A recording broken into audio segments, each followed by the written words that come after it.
ਤੁਹਾਨੂੰ ਮੈਂ ਦੱਸਿਆ ਇਹਨਾਂ ਨੇ ਅਸਲ ਪਿਸਤੌਲਾਂ ਵੀ ਲੈ ਕੇ ਉਹਨਾਂ ਨੂੰ ਦਿੱਤੀਆਂ। ਮਸਬ ਤੇ ਫਤਿਹ ਮਿਲੇ ਇਹਨਾਂ ਦੇ ਹੱਥੀਂ ਚੀਜ਼ਾਂ ਨੇ ਪਈਆਂ। अच्छा, बिस्मिल्लाहिर्रहमानिर्रहीम, अस्सलाम वालेकुम। मैं हूं जलील खान कुराची, आप देख रहे हैं मेरा यूट्यूब चैनल। हुजूर वाला जवेद भट्ट कत्ल केस के हवाले से अहम तरीन पेशरफ्त हो चुकी है।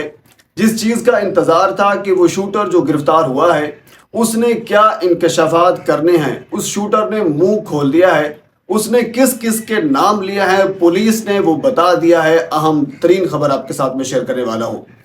बेसिकली उस शूटर ने दो नाम लिए हैं, वो दोनों नाम भी आपके सामने रख देता हूँ।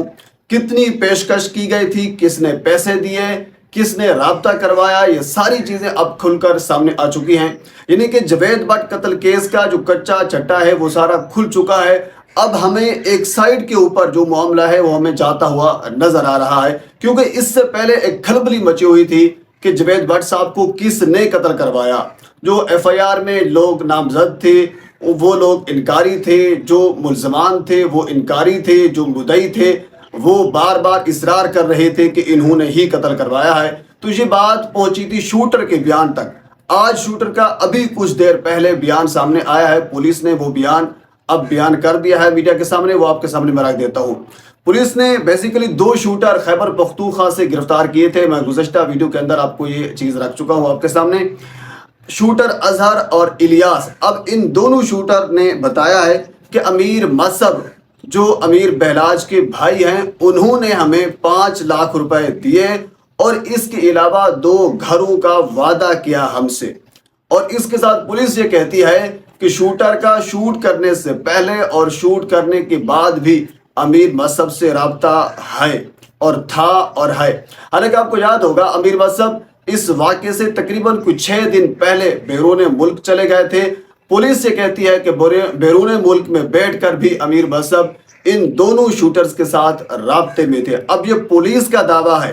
पुलिस ये कह रही है कि इन शूटर्स ने बयान दिया है। इसको आप 161 का बयान कहते हैं जो पुलिस की कस्टडी में दिया जाता है। अब आप अंदाज़ा लगा लें, लाहौर की सतह के ऊपर की बात की जा रही है तो आम घर जो लाहौर में मिलता है वो तकरीबन 2 से 3 करोड़ का एक एवरेज घर जो है वो मिल जाता है। और इसी तरह 2 घरों का यानी तकरीबन कोई 5 से 6 करोड़ रुपए में ये डील की गई है, जिसमें 2 शूटर्स को हायर किया गया है। और इन दोनों शूटर्स को गिरफ्तार करने के पीछे भी मैंने कुछ रिसर्च की है। टीफी भट्ट साहब का बड़ा किरदार है। उन्होंने बैरून मुल्क में बैठकर पुलिस को लीड किया, पुलिस को बताया, जिसके बाद फिर सीसीटीवी फुटेज निकाली गई और उसके बाद फिर इस शूटर अजहर और इलियास तक पहुंचा गया। हालांकि शूटर अजहर के बारे में गुज़श्ता वीडियो के अंदर मैं सारी डिटेल बता चुका हूं कि शूटर अजहर का बैकग्राउंड क्या है, ये क्या करता रहा, डिकेटी के वारदातों में मुलव्वस रहा, कितने पर्चे इसके ऊपर दर्ज रहे, रक्षा चलाता रहा। और सेम ऐसा ही है बिल्कुल, यानी रक्षा आगे खड़ा किया गया और उसके बाद फिर जो ही गाड़ी थोड़ी सी स्लो हुई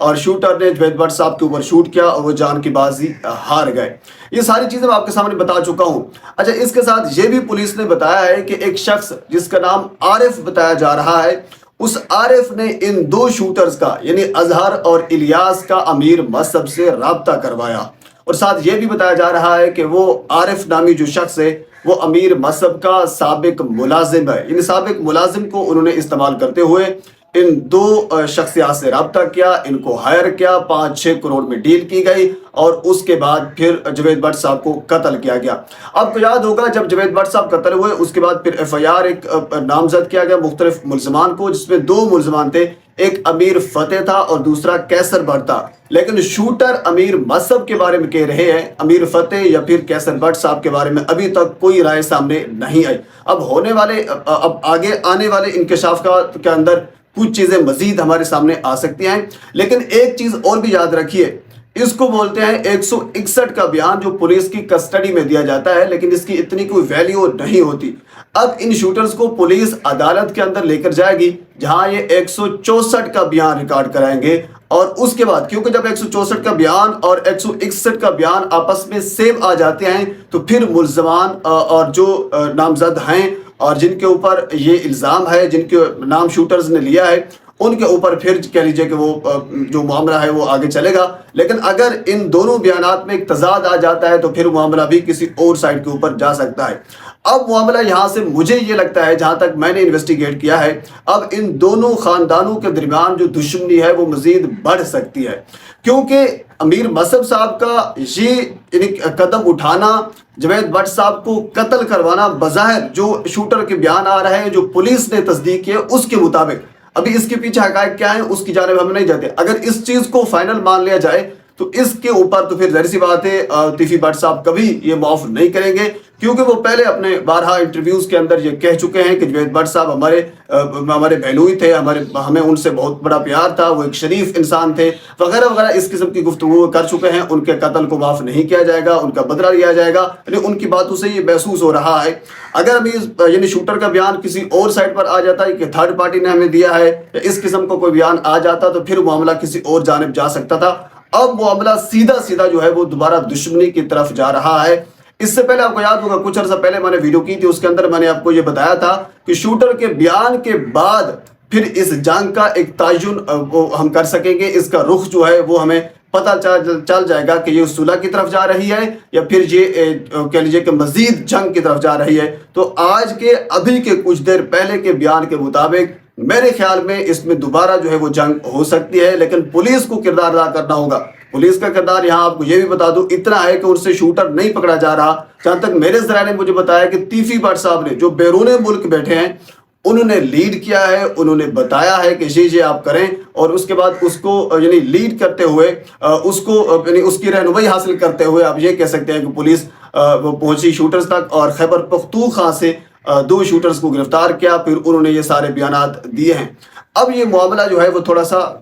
کہہ لیجیے کلیئر ہو چکا ہے لیکن تھوڑا سا خراب بھی ہو چکا ہے لیکن آپ کو یاد ہوگا امیر مصعب صاحب نے اس سے انکار کیا تھا کیسر بٹ صاحب نے بھی اس سے انکار کیا تھا I have doubt کہ یہ جو جوید بٹ کے مرڈر میں میرے بھائی کا نامزد کیا گیا ہے it is a part of that planning. دوسری بات اس نے میرے اوپر الزامات لگائے دیکھیں یہ شروع سے ہی جھوٹا انسان ہے یہ مکار ایسے بات سناتا ہے جیسے بات میں بہت صداقت ہوتی ہے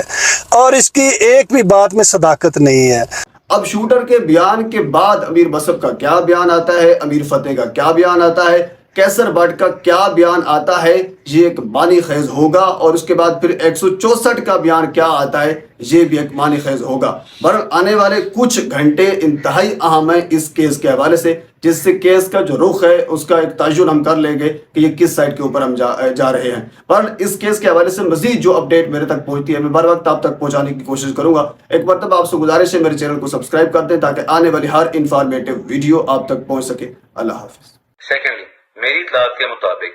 تیفی جو بیرون ملک موجود ہے اور گوگی جو کہ پاکستان کے اندر ڈفرینٹ سرکاری رہائشوں کو پناہ گاہ بنا بیٹھا اپنی اور وہاں پہ چھپے بیٹھے ہیں یہ دوبارہ کسی اٹیک کا پلان کر رہے ہیں